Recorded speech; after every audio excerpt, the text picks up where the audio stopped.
Bonjour Cécile Roquelaure. Bonjour. Vous êtes directrice des études et de la communication d'Empruntis, courtier en crédit immobilier.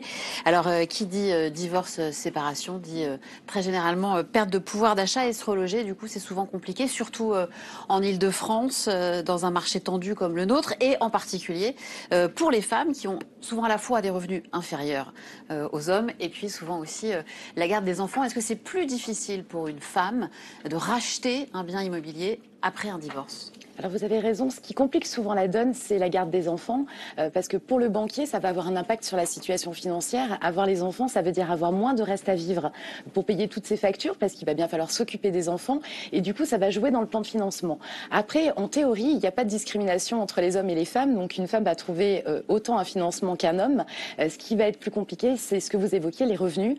Ils sont en général 10% inférieurs à job équivalent entre un homme et une femme, et ça va peser sur la capacité d'emprunt, mais aussi sur l'épargne qu'elle aura pu mettre de côté, et surtout quand il s'agit d'un divorce, puisque quand vous divorcez et si vous voulez garder le bien de la famille, il va falloir faire ce qu'on appelle un rachat de soulte, c'est-à-dire payer une compensation financière à votre conjoint pour lui racheter la partie du bien qui vous revient, mais aussi rembourser l'ensemble du crédit s'il y a toujours un crédit sur le bien immobilier. Donc ce sont des montages un peu plus compliqués, mais aujourd'hui on voit que les femmes y réussissent de plus en plus. Elles sont de plus en plus nombreuses à garder le domicile familial. Elles sont 40% en général à racheter le bien de la famille pour pouvoir y garder leurs enfants. C'est super important pour elles de garder le cocon familial.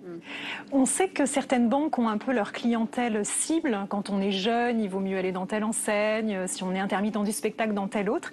Est-ce qu'il y a des banques qui aiment les femmes plus que d'autres? Alors en théorie, non. Non, en théorie non, parce que ce serait de la discrimination. Après, ce qui va compter pour le banquier, c'est la préparation du projet et la partie financière. Si vous avez des revenus effectivement inférieurs à un homme, ça sera un peu plus compliqué de vous financer, mais aujourd'hui on trouve des banques, et toutes les banques acceptent de financer les projets des femmes seules. Elles étaient que 30% en 2017, aujourd'hui elles sont 43% à faire ce projet-là. Donc on voit bien qu'aujourd'hui ça s'ouvre et toutes les banques ont leur politique commerciale, mais aujourd'hui, c'est vraiment facile de trouver un financement pour une femme seule. Ça, c'est vraiment un mouvement de fond, de 30 à 43%. Qui sont ces femmes qui se mettent à acheter seules et qui ne le faisaient pas avant? Alors, il y a beaucoup de jeunes femmes qui se mettaient beaucoup de barrières avant et qui estimaient que... Une jeune femme, c'est moins de 35 ans, puisque l'âge moyen de la primo-accession est plutôt entre 30 et 40 ans. Là, on voit des femmes célibataires, sans enfants, qui décident de passer le cap et de devenir propriétaires. Il y a quelques années, elles avaient une pression, en tout cas c'est ce qu'elles disaient, de la structure familiale, de la société, où on leur avait appris que devenir propriétaire, c'était l'histoire d'un couple et c'était pas l'histoire d'une femme seule. Et aujourd'hui, on voit qu'elles ont beaucoup moins ce barrage-là.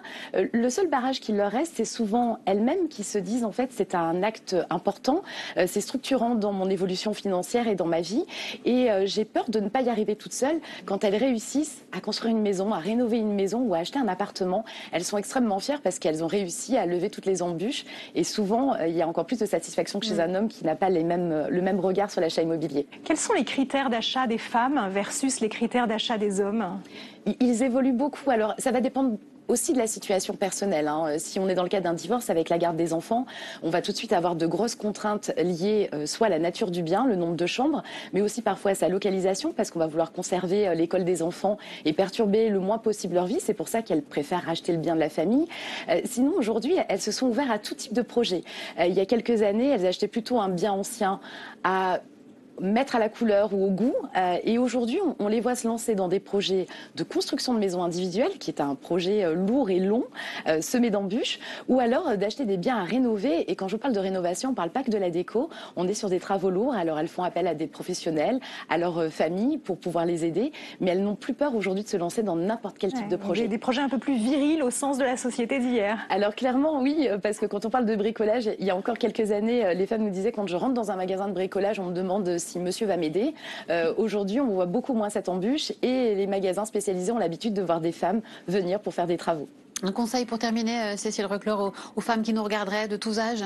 Alors, ne surtout pas hésiter à tenter l'expérience parce qu'en fait, on se fait tout un monde de l'achat immobilier, mais c'est pas si compliqué que ça, pourvu qu'on ait les bons professionnels autour de soi. Et l'étape essentielle, c'est vraiment d'estimer sa capacité d'emprunt, de regarder pour faire un projet qui est réaliste pour pouvoir le mener jusqu'au bout.